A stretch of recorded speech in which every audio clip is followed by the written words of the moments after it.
Oke, ini adalah suara-suara dari langit yang mungkin menggambarkan atau mewakili para jelmaan yang ada di bumi, ya kan?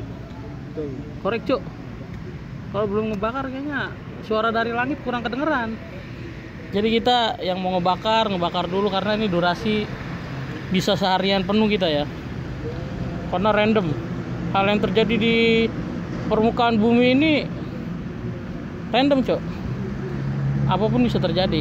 Jadi lo ambil dulu kopi lo ambil dulu rokok lo, atau lo minum apa, lo tuang dulu.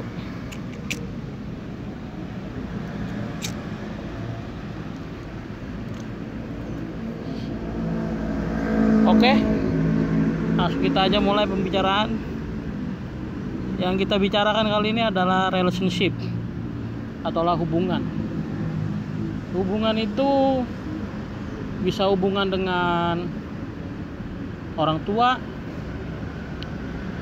hubungan dengan pacar, hubungan antara adik berkakak, kakak beradik, atau hubungan suami istri dan teman. Rekan bisnis. Bisa jadi hubungan rekan bisnis. Semua yang berhubungan dengan apapun itu. Jadi kita masuk dari hubungan apa dulu nih? Yang lebih kekeluargaan aja kali ya. Jadi semua bisa kita cakupin. Apa yang enak? Yang enak ya anak terhadap orang tua. Nah, kalau menurut lu, ketika seorang anak sudah diambil atau dipinang ya kan dengan orang lain, menurut lu perlakuan seorang anak terhadap orang tua itu harus bagaimana? Perlakuan anak terhadap orang tua itu ya menurut gua harus sama. Samanya? Tapi waktu, porsi, tempat itu berbeda.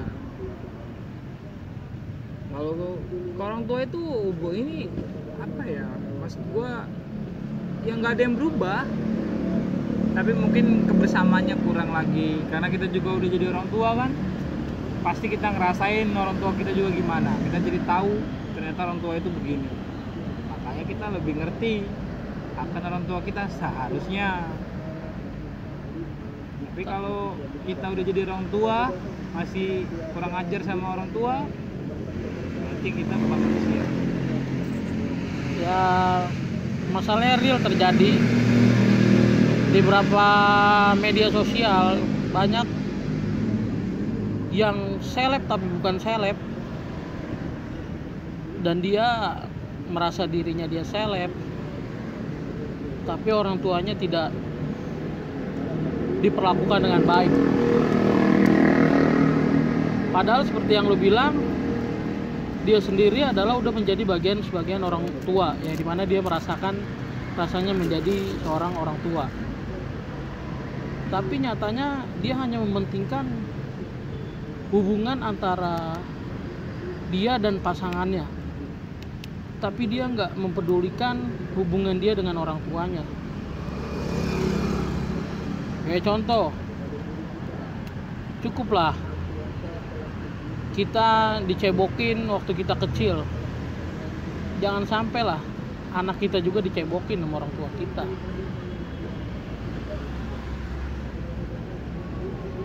Ya, kalau menurut gua, kalau masalah cebokin itu sepele, tapi jangan dicebokin terus-terusan. Karena ya sebagai nenek atau mbahnya, pasti ngeliat cucunya begitu juga dia gemes gitu. Jadi kasih sayangnya itu lebih dari cebokin, tapi jangan malah membabukan, malah kita nggak sadar, malah kita merepotkan. Dan jangan sampai orang tua kita ngerasa kok malah gua ngurusin anaknya padahal gua udah besarin bapaknya atau mamanya. Ntar cu, kalau sekarang jadi pro sama gue kan apa sih? Lu harusnya kontra kampret. Oh, Jadi pembicaraan kita ada lawan arahnya. Jadi seru. Ini menurut lo kenapa? Jadi kan menurut gua kan banyak tuh yang seperti yang lu bilang tadi. Dia sangat membudakkan lah, tanda kutip lah, walaupun memang kalau misalnya ada tingkat wajarnya namanya seorang nenek gitu atau mbah gemes sama anaknya terus pengen megang untuk nyebokin, tapi ini dia memperlakukannya udah lebih dari itu. Kalau gua di posisi neneknya ya atau mbahnya, gua mungkin akan ngomong ke anak gua mungkin akan cerita gitu. Kalau ya dia dulu udah gua cebokin, tapi kalau maksud gua kok masih gua nyebokin cucu gua gitu. Nah masalahnya orang tuanya ini tuh kayak gimana ya, kayak buah si malakama. Dia mau berkata seperti itu, satu posisi gimana nggak dia katakan makin nyaman. Jadi menurut gue gini ya, selagi ini masuk hubungan juga dengan hubungan rumah tangga dengan pekerjaan, hubungan pekerjaan.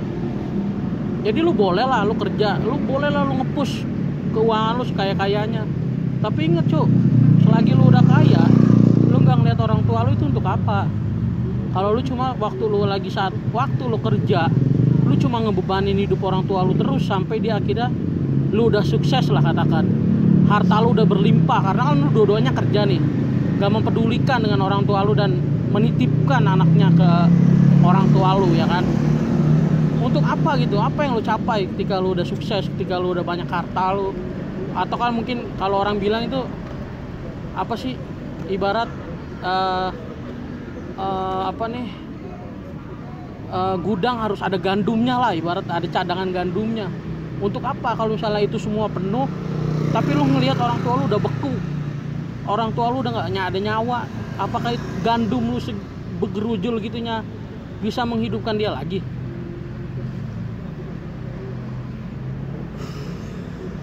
Sebenarnya sih yang nggak sadar anaknya, dan orang tua itu yang ngurusin cucunya itu salahnya dia nggak tega juga ngomong ke anaknya.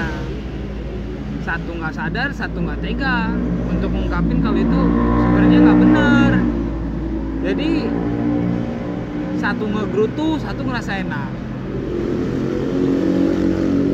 Dan anak kalau nggak sadar itu ada kayak gimana ya, dia bisa ngerasa tinggi, misalnya kayaknya ini lu ikut gua walaupun lu orang tua gua ya bantu-bantu misalnya begitu, karena dia ngerasa ada timbal baliknya, dapat makan, dapat tidur gitu. Tapi kan sebenarnya nggak kayak gitu juga. Kalau dihitung-hitung dia dulu makan tidur juga gimana.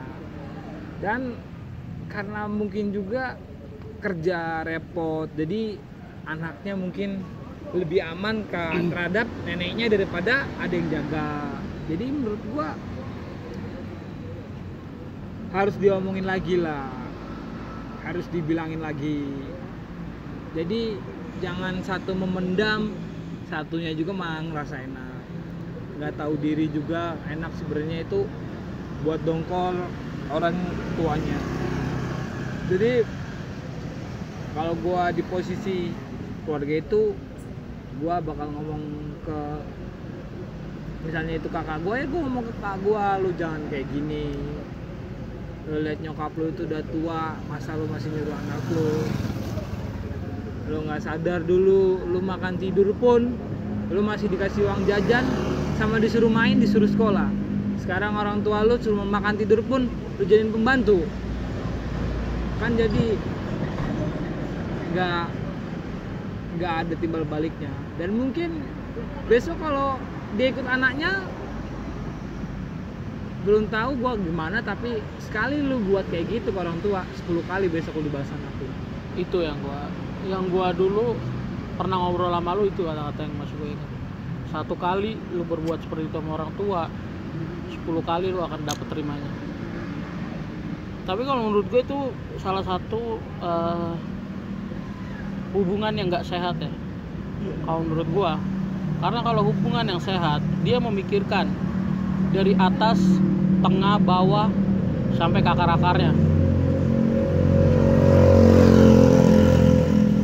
Kayak gini, siapa sih orang yang nggak mau hidup tenang? Tenang dalam arti di gudangnya itu ada gandum yang seenggaknya bisa buat cadangan duit buat dia. Tapi kalau menurut gua, kalau hubungan yang sehat, dia itu memperhatikan dari semua aspek ya, dari orang tuanya, dari mertuanya, terutama karena dia menjalankannya sudah sama istrinya, dia sama istri dan anak-anaknya. Jadi mungkin bisa lo bagi tugas, kayak mungkin lo pagi bisa lo yang jagain, atau siang malamnya lo yang nyari duit, tanpa lo harus merepotkan orang lain. Dari dulu ya, dari awal gua membangun hubungan itu, mungkin orang ngeliatnya kesannya gua ngebangun hubungan itu kayak main-main. Karena ya gua nikah nggak seperti orang-orang pada umumnya yang pada umumnya yang ribet lah. Kalau menurut gua ada ininya, mas kawinnya gede. Dan kalau menurut gua, kalau perkawinan itu nggak dihitung dari situnya, tapi tingkat kedewasaan orang ini memikirkan aspek kedepannya bagaimana. Karena membangun hubungan antara suami dan istri itu bukan suami dan istri aja, tapi banyak yang harus dikaitkan. Hubungan pekerjaan, hubungan mertua anak, orang tua, hubungan pekerjaan.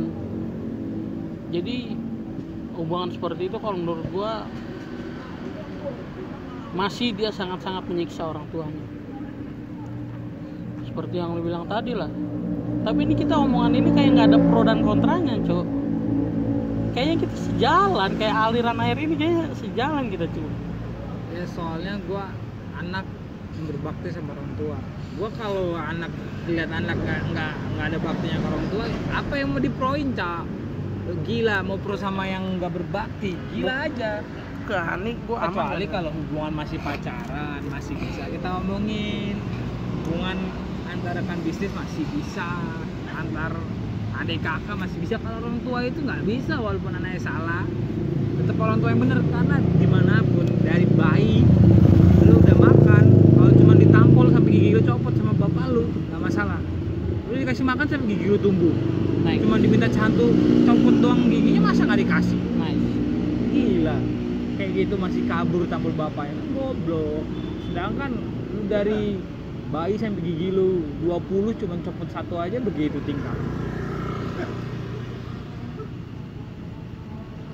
Jadi itu kalau orang tua itu nggak bisa diproin, tapi kalau lain bisa. Bukan kita sejalan, memang kita nggak pernah sejalan, tapi memang kalau masalah itu nggak bisa. Kalau udah gila itu orang yang program yang begitu.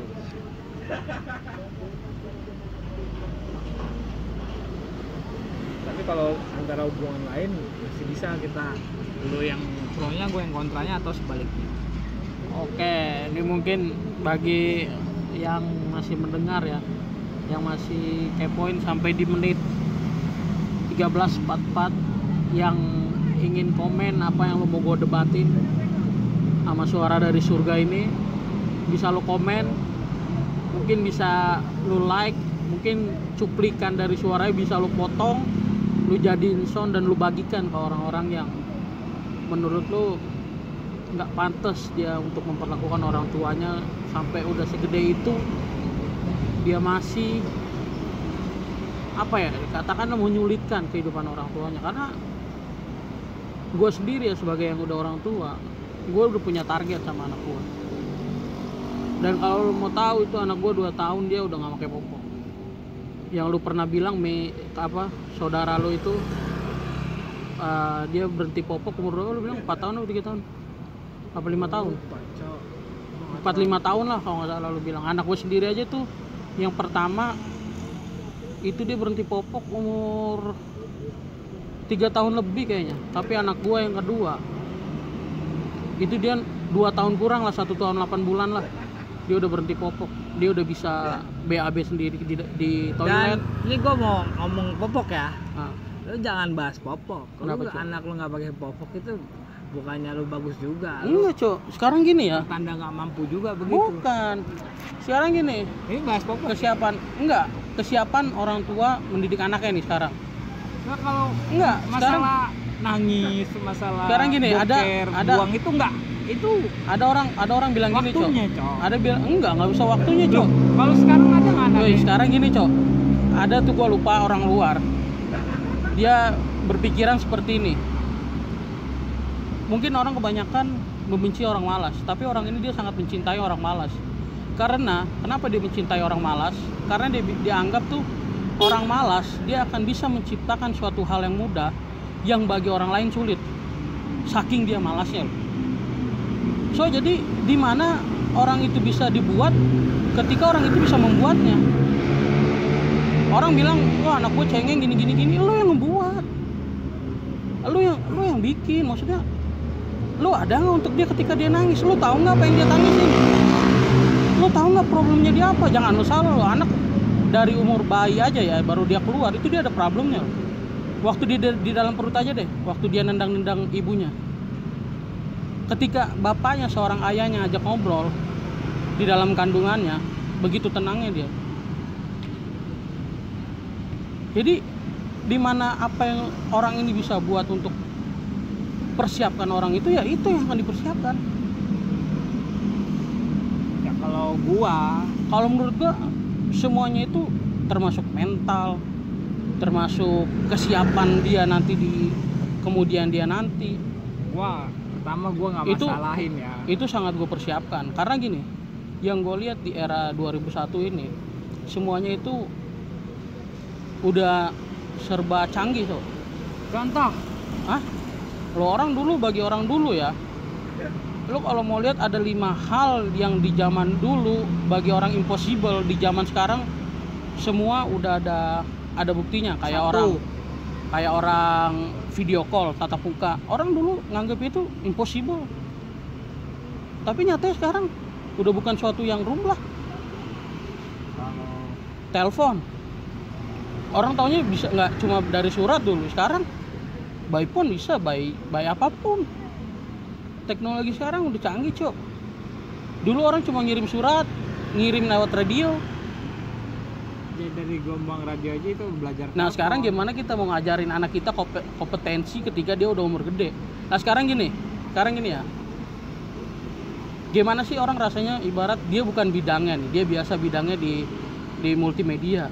Ketika dia dibawa dalam hal teknik, nggak segampang itu dia bisa mengerti, atau enggak dia belum mencakupi bidangnya, tapi kita udah maksa, ayo lo harus ini. Gak bisa. Lu gini aja deh, dari teman kita di sekolah dulu ada berapa puluh orang masuk ilmu pelayaran, berapa yang sukses sih? Enggak itu, Cok. Enggak, karena gini, Cok. Gini. Rata-rata lu coba boleh tanya, kenapa? Kan dulu kan senior kita tanya, kenapa lu masuk pelayaran? Orang tua saya, Sen, kakak saya ada yang udah jadi sukses jadi pelaut, Sen. Om saya udah jadi pelaut, Sen. Padahal dia suka. No, dia udah siap. Enggak. Dia tahu dunia laut. Enggak. Dia diajarin, dibekalin dari kecil. Enggak. Minimal seenggaknya ini loh laut, ini loh bentuk kapal kayak begini. Ini bentuk gelombang tuh kayak gini. Jangankan itu, orang yang udah menjadi pelaut aja ketika dia di laut, bohong dia pertama kali nggak muntah. Bohong. Kalau dia I enjoy. This is my life. Nggak bisa, cuy. Semua itu harus dipersiapin. Kalau itu istilahnya apa ya? Contoh simpel aja deh, contoh simpel. Nah, itu kan orang tuh lu lihat tadi nggak pakai helm. Ya. Itu dia nggak ada persiapan dari rumah, cuy, untuk dia pergi. Ya kalau dia ada helm tapi males. Sekarang gini, kalau dia mempersiapkan dia nggak perbodan kayak gitu, cuy. Ya karena itu cepetnya, puter baliknya lampu merah sana. Dia nggak mempersiapkan. Kalau dia mempersiapkan, dia tahu rute yang dia jalanin pasti ada lampu merah. Enggak gitu, itu melenceng Terus jauh. Dia harus tahu, dia harus bawa surat-surat. Ini gua mau ngomong anak aja sama. Dia ada helm. Jadi mempersiapkan anak itu nggak mendadak, cuy. Nggak mendadak. Kalau gua tentang anak, gua Dulu belum ya? punya anak juga kan. Hmm. Jadi anak gue misalnya setahun, 2 tahun, 3 tahun masih pakai popok, nggak masalah, gue bebasin. Bukannya gue gimana mau dia nangis, yang penting gue ada. Bukan. Gue ada untuk dia. Gue di sini orang tua orang tuanya ada lah, nggak kekurangan perhatian, nggak. kasih sayang. Tapi kalau mau dia berkembangnya lama, mau itu bisa dia nggak bisa, Cuk. Nggak bisa. Tapi kalau kurang kasih sayang, apa kehadiran orang tua kurang, lo kalau mau kurang, tahu ya, itu nggak bisa. anak gua itu yang pertama laki-laki, dia itu menurut gua orang yang paling strong, anak yang paling strong menurut gua, karena dia bisa melewati semua fase dari gua 0 naik sedikit ya sampai gua di titik 0 lagi, dan dia berusaha, ya lu ngerti lah maksudnya titik 0 naik sedikit. Jadi gak gampang cuy, orang dari nyaman di angin sepoi-sepoi terus tiba-tiba panas, kulitnya dia hancuran. Cengeng enggak. Gue bentak dia untuk enggak. Tapi gimana cara kita memotivasi dia? Gimana cara kita anak kecil mendompleng? Motivasi, Cok. Ya ampun, jauh banget, Cok. Ekspektasi lu terlalu tinggi. Inilah makanya banyak tuh. Aduh, gue ada salah satu anak itu yang menurut gue lenjenya minta ampun. Ya karena dari orang tuanya nggak ada. Gitu. Itu dari sifat anak, Cok. Nggak bisa, Cok. Nggak bisa. Sifat anak itu adalah dari siapa? Emang itu yang anak kecil tuh begitu, enggak. Wajarnya. Enggak. Lu nggak mungkin mau anak kecil lu suruh cari duit, apa lu pengen kayak lu, jangan paksakan sesuatu. Sekarang gue tanya, tadi gue dengar di rumah lu, kapan kau bersihin kamar? Tadi lu pasti dengar. Itu umur berapa? Ya. Sekarang kalau nggak, itu aja dia masih ngebantah nggak? Bukan masalah ngebantah ya. Jadi gini loh, kalau misalnya udah kita bisa main HP, Cok. Udah bisa bohong. Kalau kita nggak membuat, nah dari bohong itu sendiri, dia lihatnya tirunya dari siapa? Karena itu dia menguntungkan. Dia bukan meniru, dia untung buat dia. Bohong itu kadang bukan karena meniru, karena ada yang diuntungkan. Salah lu berarti lu belum pernah dengar bimbingan anak lu.